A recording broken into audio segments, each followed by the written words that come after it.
सास के कहने पर मटर पनीर की सब्जी बना दी, लेकिन कहीं न कहीं उसका मन था कि वो सबको अपने हाथ की टमाटर की सब्जी बनाकर खिलाए, लेकिन उसकी सास इसके लिए तैयार नहीं थी। फिर 2 दिन बाद, माँ जी प्लीज आज मुझे इन हरे टमाटर की सब्जी बनाने दीजिए ना, नहीं तो ये रखे रखे कहीं पक न जाए। अरे नहीं ना बहू, वैसे भी तेरे ससुर जी को खटास पसंद नहीं, वो तो खट्टी सब्जियां खाएंगे भी नहीं। अरे माँ जी एक बार खाकर तो देखिएगा, अगर पसंद ना आए तो अगले पूरे सप्ताह उनकी पसंद का ही खाना बनाऊंगी, वादा। शिवांगी के बार बार कहने पर अब वो मान गई और फिर सास ने इसके लिए परमिशन दे दी।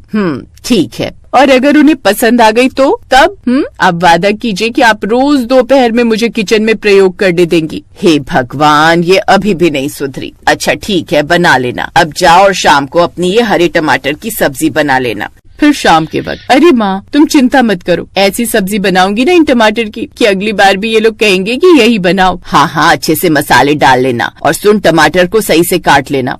ओफ वो माँ, आप तो ऐसे बोल रही हैं जैसे मैं पहली बार बना रही हूँ ये सब्जी। चलो अब मैं फोन रखती हूँ, क्योंकि अब मैं बनाने जा रही हूँ टमाटर की खट्टी सब्जी। फिर शिवांगी ने शाम को किचन में कदम रखा। वो टमाटर काटने लगी, तभी उसकी सास वहाँ आ गई। बहू याद रखना, गांव में हर चीज कम आंच पर बनती है, ज्यादा जलाने भुनाने से स्वाद बिगड़ जाता है। माँ जी आप तो ऐसे बोल रही हैं जैसे मैं पहली बार खाना बनाने आई हूँ, कितनी बार तो खाना बना चुकी हूँ यहाँ। बहुत बोलने लगी है, मायके से क्या कोर्स करके आई है ज्यादा बोलने का? हाँ लेकिन ज्यादा बोलने का नहीं, बल्कि टमाटर की सब्जी बनाने का। फिर शिवांगी ने टमाटरों को धोकर छोटे छोटे टुकड़ों में काटा, फिर कढ़ाई में सरसों का तेल गर्म किया। अचानक तेल चटकने लगा। अब शिवांगी ने हल्दी, लाल मिर्च, धनिया पाउडर डाला, जिससे घर में बढ़िया सी सुगंध फैल गई। फिर बाहर बैठी उसकी सास मन ही मन, सुगंध तो अच्छी है। उसकी खुशबू से सास सूंघते हुए अंदर रसोई में आ गई। उसने शिवांगी को सब्जी में गुड़ डालते हुए देखा तो कहने लगी, गुड़ सब्जी में?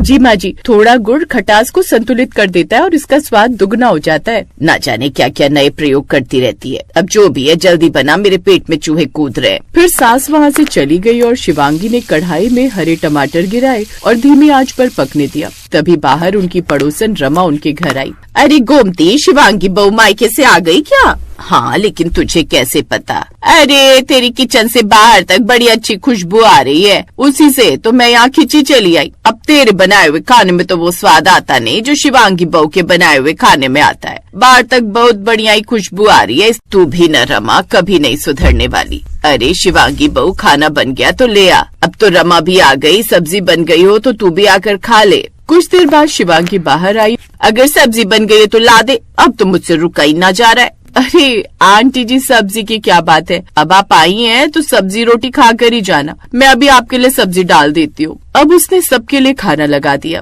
अरे गोमती, आज क्या खास बन रहा है? सुगंध तो पूरे आंगन में फैल गई। कुछ नहीं जी, बहू हरे टमाटर से कुछ प्रयोग कर रही थी, आज उसी की सब्जी बनाई है। हरे टमाटर बहुत खट्टे ना हो, मेरा पेट आज ठीक नहीं है। बाबूजी आप एक बार चख कर तो देखिए, आपको पसंद आए तो बढ़िया, नहीं तो दूसरी सब्जी बना दूंगी। ससुर जी ने गौर से बहू को देखा। उनकी आंखों में वही भरोसा झलक पड़ा जो एक पिता को अपनी बेटी पर होता है। ठीक है बहू, आज तुम्हारे हाथ का स्वाद परखते हैं।